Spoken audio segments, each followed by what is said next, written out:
Magandang araw, kaibigan. Kumusta? Ako pala si Mr. V. Buti nagkita tayo. Siguro, masipag at matyaga ka rin katulad ko. Alam mo, nakakapagod din pala. Simple lang naman ang pangarap ko, ang makatulong at makaahon sa hirap. Alam kong ganun ka rin, kaibigan. Paikot-ikot na lang ang buhay ko. Ang trabaho, sweldo, bayad, utang na lang. Nakakasawa din, di ba? Hindi pala sapat ang sipag at tiyaga kung walang tamang sistema at walang tamang diskarte. Sumubok din ako mag-abroad, pero kapalit naman ay pamilya ko. Ikaw, kaibigan, masaya ka na ba sa trabaho mo? Sapat na ba ang kinikita mo?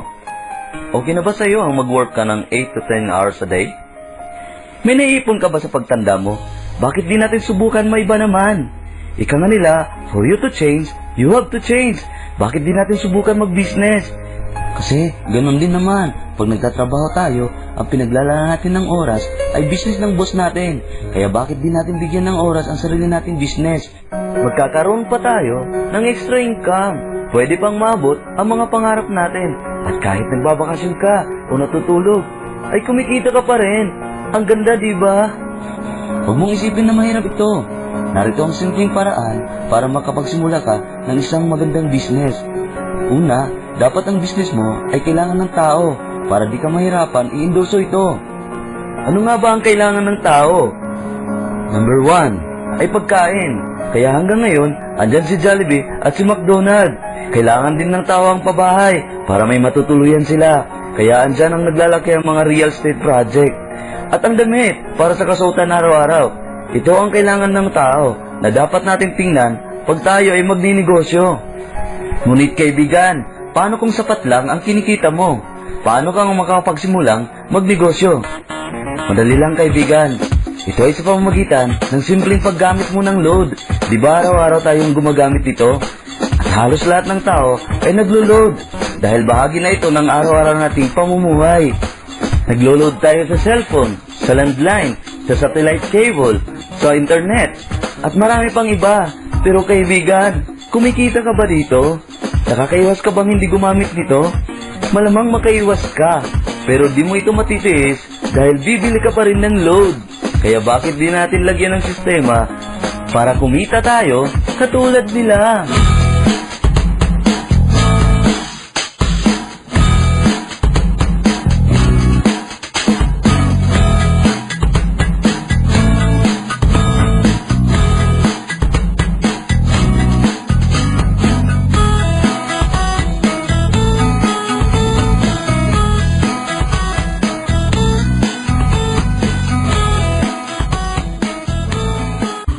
Dito lang yan sa V-Mobile. Ang V-Mobile ay nag-start noong April 29, 2008. Kasama niya si Penta Capital Investment Corporation dito, na isa sa mga quasi-bank ng bansa na tumutulong sa mga companies na ito, financial.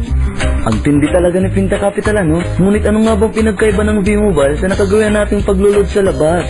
Pamilyar tayo sa Smart, Globe at Sun. Ang sistemang ito ay tinatawag na traditional system. It means ang target market nila ay mga tindahan o sari-sari store at may mga distributor ito sa bawat lugar na namumuhunan ng malaki para mag-distribute ng tinatawag na load wallet. Ano nga ba ang load wallet? Ang load wallet ay hindi na expire na load. Ito ay parang isang sakong bigas na nilagay mo sa tindahan mo at ibinenta mo ng kilo-kilo hanggang sa maubos. Tanging tindahan lang ang nakakapag-load nito dahil sila ay gumagamit ng load wallet SIM or retailer SIM, isang program na wala sa isang ordinary SIM. Kaya lang, sa tindahan, kailangan mo ng 3 SIM, 3 cellphone, 3 load wallet. Pero bakit ang tindahan maliit lang ang kinikita? Ito ay dahil kung ano ang load wallet mo, yun din ang pwede mong loadan. Kaya limitado din ang paraan mo para kumita. Walang ibang paraan kundi ang mag-retail. Hanggang doon lang ang option mo. Ano naman ang pinagkaiba ng V-Mobile sa tindahan? Ang V-Mobile is a consumer-based program wherein sa load na ginagamit mo ay pwede ka nang kumita. Ang V-Mobile ay may universal load walleting system para sa mga consumer na walang nakukuhang e-load discount sa mga tindahan. At dahil dito, magkakaroon ka pa ng kita gamit ang isang cellphone mo para sa lahat ng network. Dahil di natin naiwasan mag-load, kaya siguradong kikita ang negosyo mo. Discounted ka pa sa lahat ng V-Mobile products. Kaya makinig ka lang, kaibigan. Buksan mo ang isip mo. dahil itatama natin ang nasasayang mong gastos sa load at pwede mo pang gawin ang business mo worldwide. Ang ganda, diba? Ngunit paano nga ba magsimula sa V-Mobile? Madali lang, kaibigan. Kailangan mo lang maging technopreneur para magkaroon ka ng website access at kahit saan ka man, magagawa mo ito. Pag naging technopreneur ka na, may business kit kang makukuha bilang guide mo sa negosyong ito. Nasa loob nito ang isang Technopreneur card, 20 pirasong Techno User card, 3 Empower SIM, isang My Life Pro Primer, mga quick guide, may turf brochure, product guide, price list, V-Mobile tarpaulin, at ang bagong Apollo toothpaste at Moringa. Yan ang laman ng kit once na Technopreneur ka na. Paano nga ba kikita sa V-Mobile? Ganito, ang gagawin mo lang ay gamitin ang produkto, tumulong sa iba, at bumuo ng group of consumer mo na katulad mo rin na gumagamit ng load. Madali lang ito. Narito ang advantage sa V-Mobile. Una, pwede kang kumita sa lahat ng personal prepaid discount mo dahil pwede mo itong maging retail profit. At pag naubusan ka ng load wallet, pwede kang mag-reload through V-Mobile bank account, V-Mobile office, fellow technopreneurs, and load wallet conversion galing sa kinita mo na. Pangalawa, pag nagpo-sign up ka ng Techno User Card, pwede mo silang i-registered sa halagang 300 with Empower SIM ng Smart para magkaroon sila ng load wallet access gamit ang existing SIM nila. O diba, 300 times 20, may 6,000 ka na. Hindi lang yan, kaibigan. Alam mo ba, pag nagsimula na mag-consume ng e-load ang mga Techno User Card mo, ay kikita ka pa rin. Bawat gamit nila ng load dahil ikaw ang technopreneur nila, may papasok sa'yo na 1-2% na rebate or guaranteed retail override. Kaya additional 6,000 or 12,000 ka pa sa isang buwan. Ang saya, diba? E paano pa kaya pag ginawa mo ang My Life program ni V-Mobile? Dito, mapapalaki mo pa ang negosyo mo na hindi mo kailangan magbayad ng renta, tubig, ilaw at pasweldo di tulad ng ibang negosyo. Mayroon ka bang kakilala, kaklase, kamag-anak, katrabaho na gumagamit lang ng load na pwede natin turuan ng tama kung paano gawin si V-Mobile? Kung ang mga artista at model ay kumikita sa endorsement, sabi ni V-Mobile, bakit hindi na lang ikaw? Ikaw na lang mag-endorse. Makakatipid pa si V-Mobile, mas marami pang makikinabang at matutulungan niya. Sa parang ito, mapapalaki mo pa ang business mo. Halimbawa, nag-umpisa kang mag-endorse ng 3. Pag bumili sila ng business product package, automatic, magiging consumer na sila ni V-Mobile at dahil ikaw ang nag-endorse, kaya may 700 pesos ka per product pack purchase dahil endorser ka na ni V-Mobile. Ganun din ang kikitain ng mga kakilala mo pag nag-endorse sila. At sa bawat endorse nila, may bonus ka pang 250 pesos. Kaya kahit busy ka o natutulog, kikita ka pa rin. Ang galing, diba? Kanya imagine, habang dumadami ang natutulungan mo, wala ka rin magagawa kundi ang kumita din. Narito ang sample computation na nag-umpisa ka lang ng 3 at tinuruan mo sila ng tama. Tingnan mo naman, pag nag-duplicate at dumami na sila, wala kang ibang pagpipilian kundi ang kumita. Up to 7.4 million. May incentive ka pang makukuha pag narating mo ang 4th level, 6th level, at 9th level.